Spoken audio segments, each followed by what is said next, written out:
Ovo sad zvonjenje telefona me je podsjetilo. Prošli put kad je bila konferencija za medije sa danskim ministrom, neko me je uporno zvonio telefon. Zamolio bi vas smanjite, da ne govorim šta treba uraditi. Hvala.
Dobar dan svima. Hvala vam što ste se odazvali pozivu da prisustvujete današnjoj konferenciji za medije. Nakon upravo završenog sastanka delegacija dvaju ministarstava, zamjenica predsjedavajućeg Savjeta ministara i ministrica inostranih poslova Bosne i Hercegovine dr. Bisera Turković i državna sekretarka za inostrane poslove, poslove Commonwealtha i razvoja Ujedinjenog Kraljevstva Velike Britanije i Sjeverne Irske Liz Truss će vam se obratiti sa izjavama.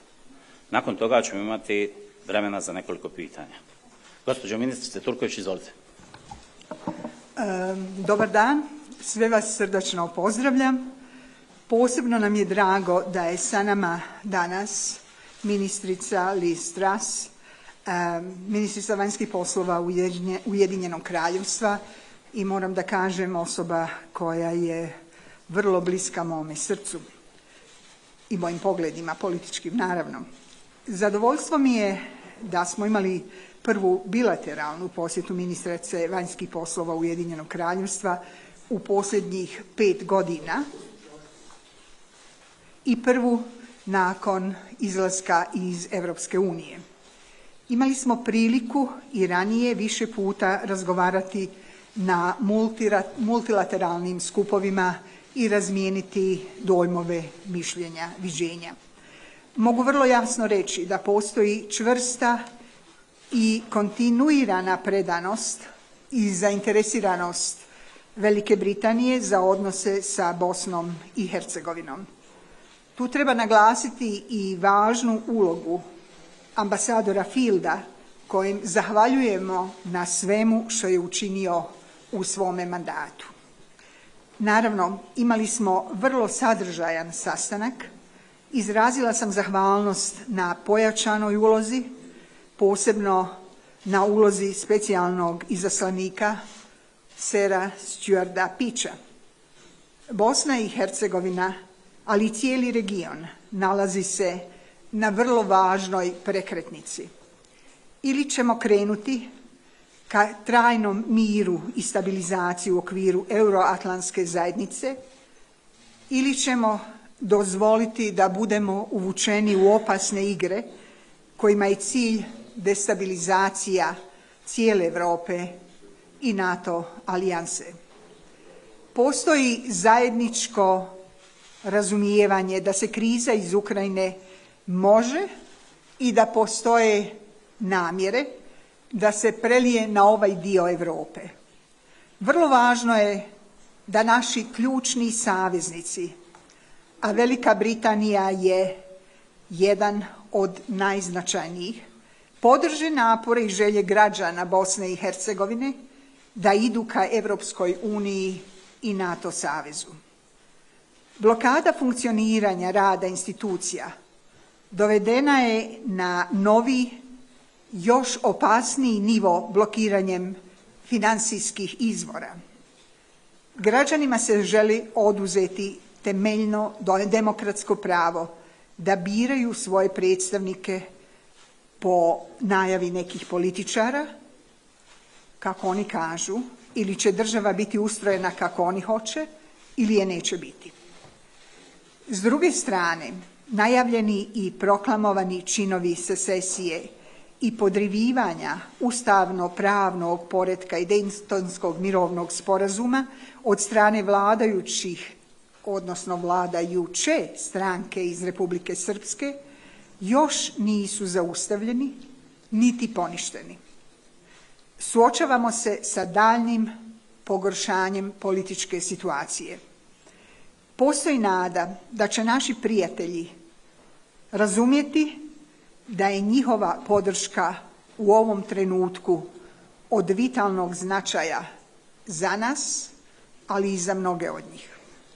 Samo nepokolebljivom zaštitom zakona i ustava možemo otvoriti vrata napretka i korisnog dijaloga.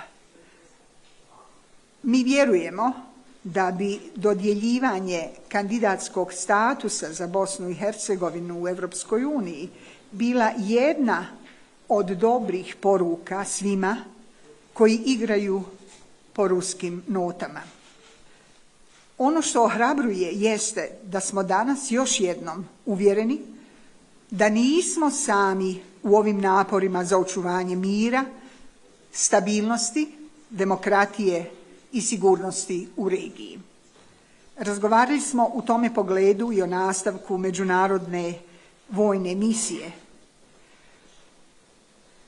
Ukoliko Rusija stavi veto u Vijeću sigurnosti, postoji pravni osnov, ali isto tako i potreba da se sigurnosno obezbedi ovaj dio Zapadnog Balkana.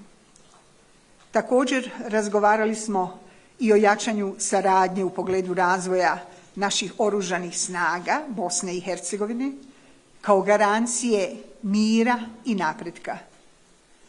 Vjerujem da ćemo u Velikoj Britaniji imati partnera na tome putu. Želimo nastaviti razvijanje prijateljskih odnosa. Nadamo se da će sporazum o partnerstvu, trgovini i saradnji između Bosne i Hercegovine i Ujedinjenog Kraljevstva osigurati kontinuitet dobre i sadržajne saradnje i ojačati ukupne odnose između Bosne i Hercegovine i Ujedinjenog Kraljevstva. Kao što znate, Vijeće ministara je usvojilo prijedlog osnova za vođenje pregovora 30. decembra 2021. godine i prijedlog osnova je dostavljen predsjedništvu u daljnju proceduru. Nadam se da nećemo morati dugo čekati da se ta procedura završi. Dugoročno smatramo potrebnim raditi na jačanju ekonomske saradnje između dvije zemlje, prvenstveno kroz privlačenje investicija iz UK-a i kroz transfer znanja i tehnologije. Očekujemo da bi novo osnovana Britansko-bosanska privredna komora mogla da bude jedna od platformi za privlačenje direktnih investicija u Bosnu i Hercegovinu, te da bi na taj način mogla doprinijeti u ovoj oblasti. I na kraju da napomenem i to da sam zamolila za olakšanje viznog režima za državljane Bosne i Hercegovine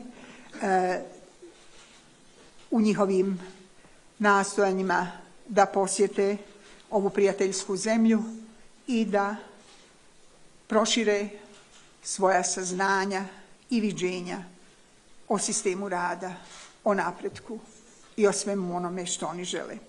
Smatramo da bi to otvorilo vrata boljem razumijevanju, boljoj saradnji u interesu obiju država. I na kraju želim posebno naglasiti kako se bliži 11. juli, dan sjećanja na genocid u Srebrenici, te da je Ujedinjeno Kraljevstvo uz Bosnu i Hercegovinu najznačajniji komemorator genocida u Srebrenici. Fondacija Remembering Srebrenica uz podršku u UK-u je uradila nemjerljiv posao u borbi za očuvanje kulture sjećanja na genocid i žrtve. A danas, na primjeru Ukrajine, najbolje vidimo šta donosi rat i razaranja. Hvala vam još jednom na pažnji. Secretary Truss, please. Well, thank you very much. It's good to be here in Sarajevo with my friend Bisera. We've met, as she said, in many multilateral forums, and I was very keen to come to Bosnia-Herzegovina to see the situation for myself, but also to make sure the UK is at the forefront of offering support to this very important country. I also want to applaud Besara's very strong stance on Russia's appalling aggression in Ukraine and the stand that she has taken on this issue. It's vital that here in Bosnia and Herzegovina we double down on protecting peace and preventing this country from backsliding into conflict. This country's tragic history is a reminder of what happens when we fail to stand up to aggression. Things get worse, they don't get better. The Srebrenica genocide, the siege of Sarajevo, were just two of the atrocities that left us appalled. We said never again, that we would never let this happen in Europe again. And yet what we are seeing today in this country are signs of Russian interference which risk plunging us back into those dark days. This must be stopped, and the United Kingdom stands with our friends in this country to stop this from happening. This is about here, now, in Sarajevo, choosing freedom and democracy over malign influence and corruption. Today, the United Kingdom is announcing a new investment package into the Western Balkans. This is about providing honest, reliable investment into industries like energy and infrastructure as an alternative to strings-attached investment, which leads to malign influence. We're aiming to mobilise $100 million of UK-backed investment into the Western Balkans by 2025. This is in addition to the export support that we're supplying through UK export finance. This will enable quality infrastructure to be built without having to resort to money with strings attached. And as Bezira was saying, we want to work through NATO to strengthen security and to consolidate the success that we've seen both here in Bosnia and Herzegovina and the wider region. But as well as the situation here in this country, we also need to be looking at European security as a whole. Whilst we see Russian interference here, Putin's troops are committing atrocities just 700 miles away in Ukraine. And the people of Ukraine also need our support. They need the support from the whole of Europe, and they need the support from the whole of the free world.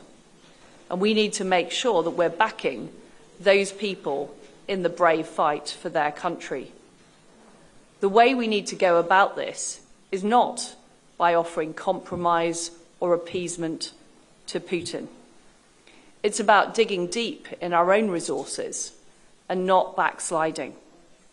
That means continuing to supply Ukraine with the weapons they need to win and to take back their territorial integrity and their sovereignty.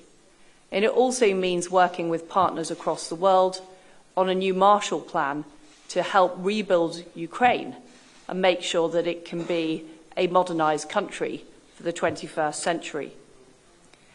I think what both the situation here and the situation in Ukraine show is that we have to learn the lessons of history. Democracy and freedom must prevail over autocratic aggression. And it is not good enough to simply stand by.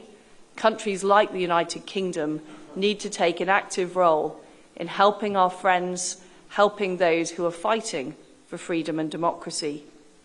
We have to see this through. We have to be in it for the long haul. And we cannot back away in Ukraine's hour of need. We need to make sure that Putin loses in Ukraine and that Ukraine prevails. And we need to make sure that Russian aggression is never again allowed to threaten peace in Europe. Thank you. Hvala. Pitanje API.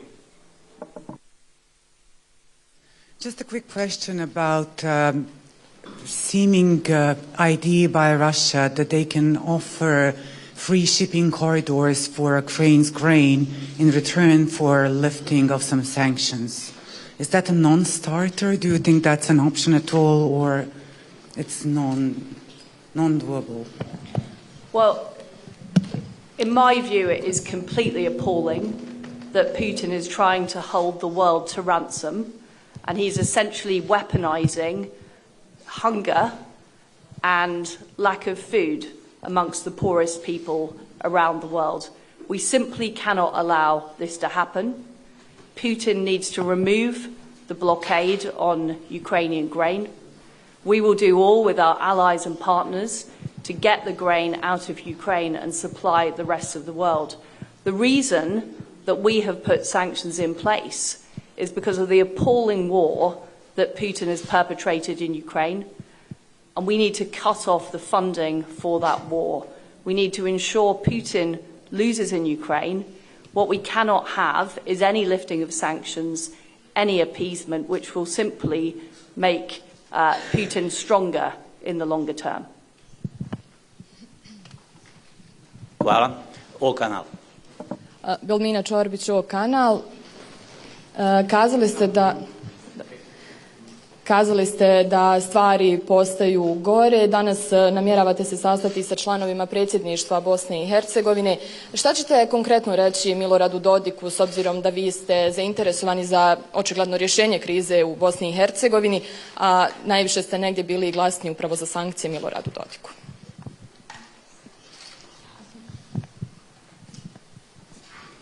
We have put sanctions on Dodik and other politicians in this country who are seeking to destabilise the hard-won peace in Bosnia and Herzegovina.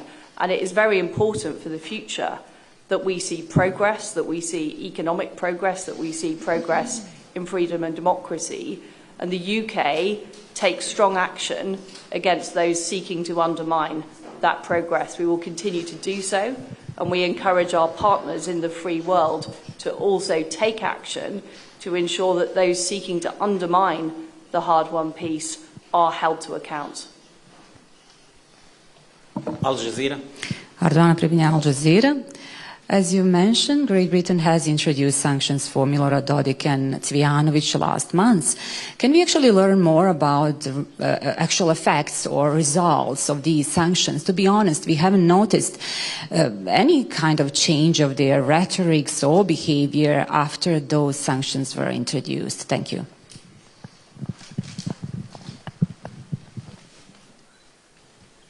I mean, what we have seen taking place in Russia is their economy being dragged back at least 15 years.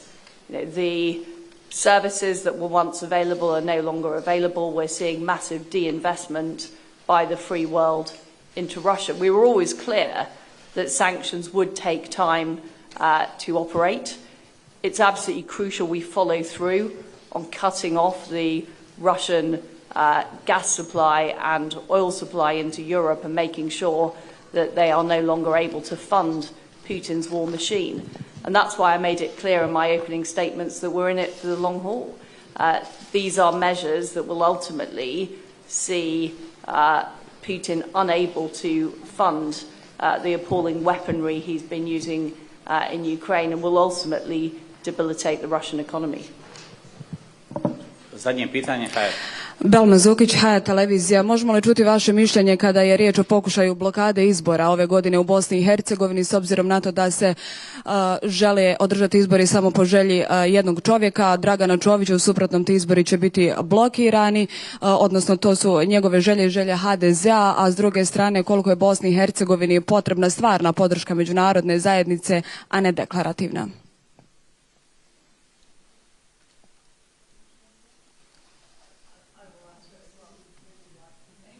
Okay. Pretpostavljam da želite odgovor od naše gošće.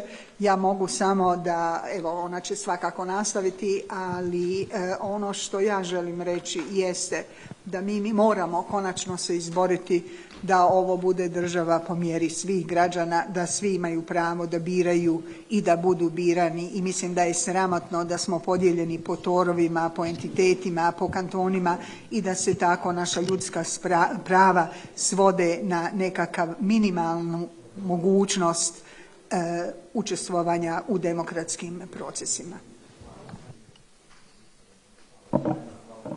Well, we fully support the election process and it needs to take place later this year, and we should not see a change in the election rules. The United Kingdom is very clear about that.